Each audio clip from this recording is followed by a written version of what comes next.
Hello. দুইটা topic, একটা হচ্ছে ম্যাক্রো সিমান্টিক্স, একটা হচ্ছে মাইক্রো সিমান্টিক্স। এই দুটো টপিক খুবই খুবই ইম্পর্টেন্ট পুরা সাইটের স্ট্রাকচার বোঝার জন্য, এবং আমরা এটা ডিসকাস করতে পারতাম অনেক আগে, কিন্তু আমি জাস্ট এনগ্রামের পুরো প্রসেসটা বোঝানোর জন্য এইটা করিনি, কারণ আপনারা বুঝতে পারতেন না। তো এনগ্রাম বোঝানো শেষ, এই জন্য এই চ্যাপ্টারে এই ভিডিওটা অ্যাড করছি। ওকে। সো ম্যাক্রো এবং মাইক্রো, ম্যাক্রোর কনসেপ্ট তো আমার মনে হয় আপনারা বোঝেন। ম্যাক্রোর কনসেপ্টটা হচ্ছে বৃহৎ, মানে অনেকটা কি বলবো যে গ্রেটার। আর মাইক্রো মানে হচ্ছে স্মল, ছোট পরিসরে চিন্তা করা হয়। সো আপনি যদি বলি, আমি যদি বলি ম্যাক্রো সিমান্টিক্স, তার মানে ওভারঅল সাইটকে চিন্তা করা হচ্ছে।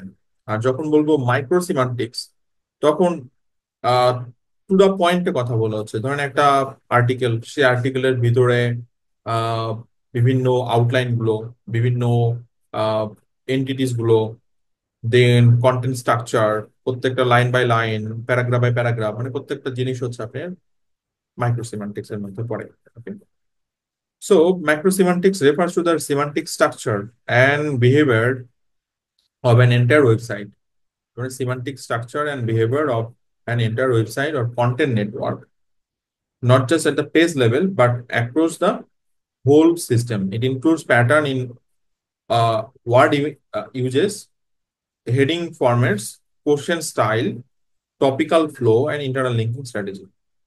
It helps answer how does this entire website communicate meaning to both users and search engine. তার মানে পুরো সাইটের ম্যাক্রো সিমান্টিক্স। পুরো সাইট, এখন ধরেন আমার সাইটটা হচ্ছে কানাডা ভিসা নিয়ে কাজ করা হয়, তাহলে পুরো সাইট কানাডা ভিসা নিয়েই কথা বলা হচ্ছে, সেটাকেই প্রাধান্য দেওয়া হচ্ছে। তো আলটিমেটলি কানাডা নিয়েই কোনো না কোনো ভাবে হেল্প করা হচ্ছে। ওকে। সো কি কি কন্টেকচুয়াল কি এলিমেন্টস আছে সেগুলো জানার চেষ্টা করি। প্রথম কথা হচ্ছে সাইট ওয়াইড এনগ্রাম। সো এনগ্রামের কনসেপ্ট আপনারা জানেন। পুরো সাইটে যদি ডগ আই ওয়েবসাইটে, তাহলে ডগ আই অথবা ডগ আই প্রবলেম, এই ধরনের জিনিসগুলো চলে আসবে। এতটুকু তো আপনারা ক্লিয়ার হয়ে গেছেন, right? So reveals topical alignment or overuse, তার মানে নিঃসন্দেহে এটা ওভার ইউজ হচ্ছে। এখন ওভার ইউজ তো হবে, একটা ওয়েবসাইটে যদি 300-400 কন্টেন্ট হয় পুরো সাইটেই ডগ আইয়ের কনসালটেশন নিয়ে, সো ডেফিনেটলি এটা তো ওভার ইউজ হবেই। সেকেন্ড হচ্ছে most used noun, adjective and predicates, analysing word frequency and POS tagging. POS tagging এর কনসেপ্ট আমরা শিখে আসি এন্টিটিস এর চ্যাপ্টারে, তখন দেখে আসলাম যে কিভাবে এক একটা ওয়ার্ডকে মেশিন আলাদা করে ফেলে। তো আপনারা যখন পুরো সাইটের এনগ্রামস অ্যানালিসিস করবেন, তখন আপনারা দেখতে পাবেন যে খুব কমন নাউন, খুব কমন অ্যাডজেক্টিভ, খুব কমন প্রেডিকেটস অ্যাকচুয়ালি কোনগুলো। সো নাউন দেখবেন যে টিউমার, আই, ট্রিটমেন্ট, ভেট, এগুলো খুব কমন। অ্যাডজেক্টিভ ক্ষেত্রে দেখবেন যে বিনাইন, পেইনফুল, আর্জেন্ট, এগুলো খুব কমন। প্রেডিকেটস এর ক্ষেত্রে কজেস, রিকোয়ার, ইউজ টু, এগুলো খুব কমন পাবেন। If your article all describe tumors as painful, so আপনি বারবার টিউমারের কথাটা আসতেছেন, ডেফিনেটলি এটা শুনতে ভালো লাগবে না, কিন্তু টিউমারের বিভিন্ন ভেরিয়েশন আপনি নিয়ে আসার চেষ্টা করছেন, এটা কন্টেন্ট লেভেলে। Okay. So most used question formats. So আর ওয়েবসাইটের মধ্যে মোস্ট ইউজ কোশ্চেন কোনগুলো, এবং সেই কোশ্চেন গুলো কোন দিকে নিয়ে যাচ্ছে, সেটা কি ইনফরমেশনাল নিয়ে যাচ্ছে, ট্রানজেকশনাল নিয়ে যাচ্ছে, নাকি নেভিগেশনাল ফরম্যাটে নিয়ে যাচ্ছে, তার মানে সেটা নিয়ে অ্যানালাইসিস করা। এবং এটা এনগ্রাম স্টাডি করলে আপনারা পুরা ওয়েবসাইটের ম্যাক্রো সিমান্টিক্স আসলে বুঝে ফেলবেন। ওভারঅল কুইরি টাইপ ডিস্ট্রিবিউশন, যে কি ধরনের কুইরি ওয়েবসাইটে বেশি পাস হচ্ছে, তারা কি হোয়াট মানে ডেফিনেশন কোশ্চেন যাচ্ছে, নাকি হাউ টু ইনস্ট্রাকশন কন্টেন্ট বেশি যাচ্ছে, নাকি সুপারলেটিভ যেখানে বেস্ট অক্সফোর্ড অথবা টপ, কি ধরনের কন্টেন্ট বেশি যাচ্ছে। তো একটা website definitely how to what টাইপের কোশ্চেনই বেশি যাবে, কারণ এটা দিয়ে পুরো সাইটের হিস্টোরিক্যাল ডাটা টানা হয়। আর এগুলো দিয়ে তার ওয়েবসাইটে ডিরেক্টলি সেল অথবা সার্ভিস প্রমোশন করা হয়, রাইট? তো সেটা নিয়ে অ্যাকচুয়ালি এনগ্রাম অ্যানালিসিস করলেও পাওয়া যাবে। Then heading vectors and their roles. So কোন ধরনের ভেক্টর গুলো, অর্থাৎ H2 মানে বেশি ইউজ হচ্ছে, H3 তো ডেফিনেটলি H3 বেশি ইউজ হবে, H1 তো প্রত্যেকটা পেজে একটা করে থাকবে, সো নিঃসন্দেহে।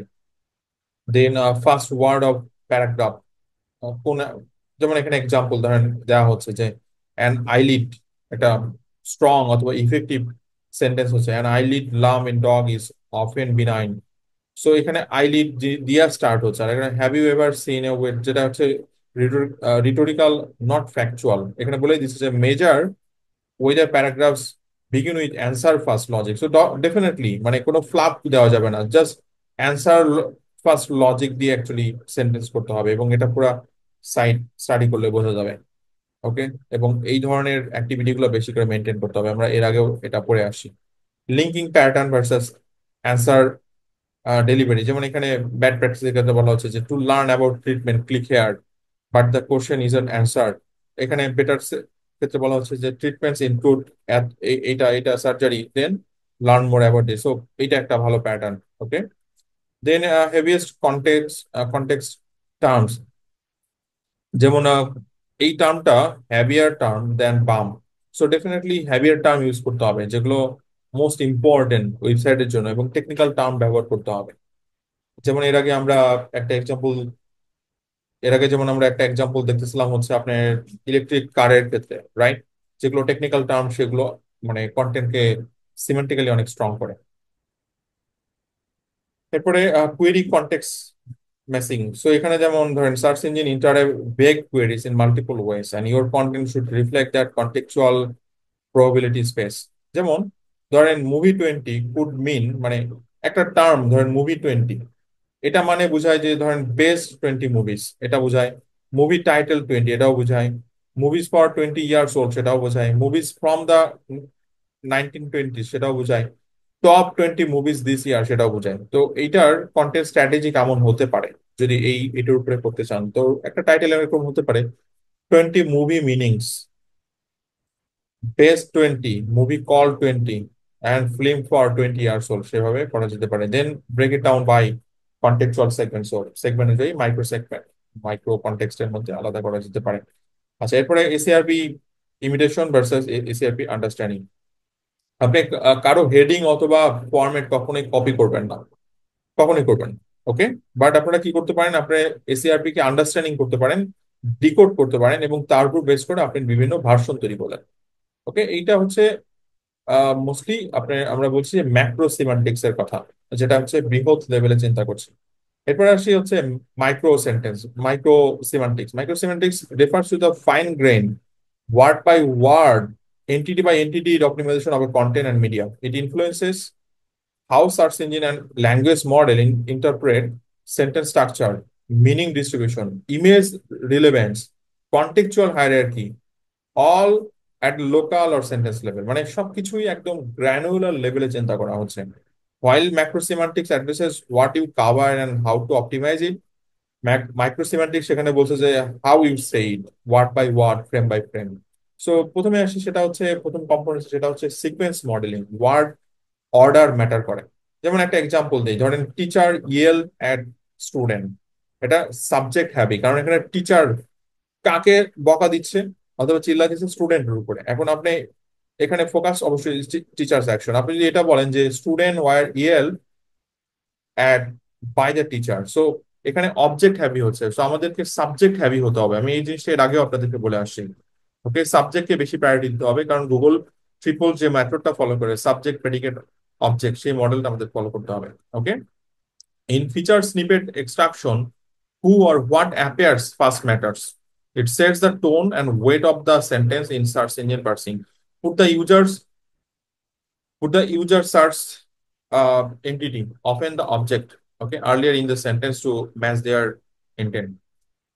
এটা হচ্ছে দেন সেকেন্ড হচ্ছে আপনার প্রেডিকেট প্রিসিশন। দেখেন এখানে খুব সুন্দর একটা এক্সাম্পল। প্রেডিকেটস মানে আমরা মোস্টলি ভার্বকে বুঝাই, রাইট? সো এটা একটা শেপ দাঁড় করায় ভার্বস এর মাধ্যমে। টিচার শাউটেড এট স্টুডেন্ট, এটা খুবই কমন, এবং টিচারের সাথে শাউট ব্যাপারটা যায়।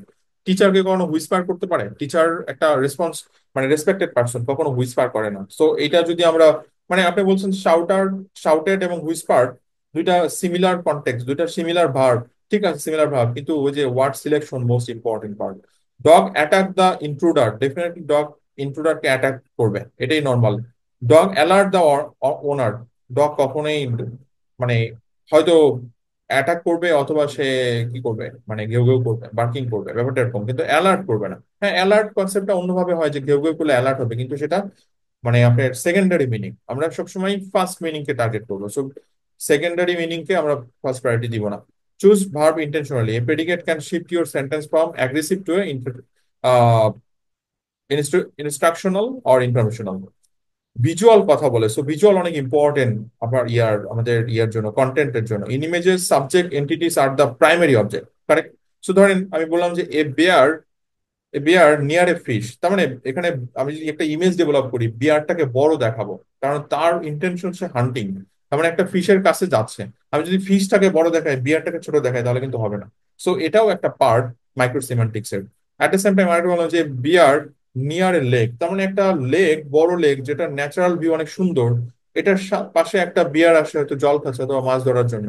সো এই কনটেক্সটটা বোঝানোর জন্য তাহলে বিয়ারটা ছোট ফরম্যাটে হবে, এখানে ইনভারমেন্টটা অথবা লেকটা বড় আকারে শো করাতে হবে। সো এই ইমেজটাও কিন্তু অনেক ইম্পর্টেন্ট একটা ফ্যাক্টর। ওকে, এই ক্ষেত্রে আমরা অল ট্যাগ ওভাবে ব্যবহার করব অবশ্যই, স্কিমা ওভাবে ব্যবহার করব। Then responsiveness to search intent. Responsiveness মানে হচ্ছে আমরা কিভাবে অ্যান্সারটা দিচ্ছি। How are dog eyelid tumours treated? So আপনি ভেগ অ্যান্সার দিচ্ছেন, there are many eye condition in dogs, আপনি সেন্টেন্স বড় করছেন না। আমরা রেসপন্সিভনেস করব, মানে সাথে সাথে অ্যান্সার করবো, এরপরে আস্তে আস্তে চাইলে বড় করব, ওটাকে এক্সপ্লেন করব। Dog eyelid tumours are often treated, so প্রথমেই অ্যান্সার দিয়ে দিচ্ছি, ডিরেক্টলি রেসপন্স, যেটা অ্যাকচুয়ালি খুব ইম্পর্টেন্ট, এবং সেটা মাইক্রোসিমেন্টিক্স আমরা বলছি। দেন মাইক্রো টাস্ক অপটিমাইজেশন। যখন একটা এলএলএমস একটা কন্টেন্ট ডেভেলপ করে, সেই কন্টেন্টকে আমরা ফার্দার প্রুফ রিড করতে পারি। যেমন ধরেন a lump can occur in a dogs eye, so এটা হচ্ছে জেনারেটেড, আমরা এটা অপটিমাইজ করতে পারি। Eyelid lumps in dog are common and may require surgical removal. So আমার মনে হয় আপনার ডিফারেন্সটা বুঝতে পারছেন। এবং জেনারেটেড থেকে অপটিমাইজ, যেটা হচ্ছে হিউম্যান প্রুফ রিড, সেটা মোস্ট ইম্পর্টেন্ট পার্ট, এবং সেটাও সিমান্টিক, মানে মাইক্রো সিমান্টিক একটা বড় part. Okay, in the world where websites are increasing built by verbalizing structured data by LLMs, microsemantics is the new frontier of SEO. Definitely. It's no longer just about the topics you cover, but how deeply and precisely you speak Google's and users' language, one word, one predicate, and one subject object frame at a time. So আমার মনে হয় আপনারা পুরো কনসেপ্টটা বুঝতে পারছেন, যেটা মাইক্রোসিম্যান্টিক এবং ম্যাক্রোসিম্যান্টিক এবং মাইক্রোসিম্যান্টিক দুইটাই এখানে অনেক বড় রোল প্লে করছেন। এবং এই টপিকটা অনেক আগে আনতে পারতাম, বাট আপনাদেরকে পুরা কনটেক্সট বুঝাই দিয়ে আমি এই টপিকটা নিয়ে আসলাম, যেটা one of the biggest topic semantic এর মধ্যে। Thank you guys, best of lakh.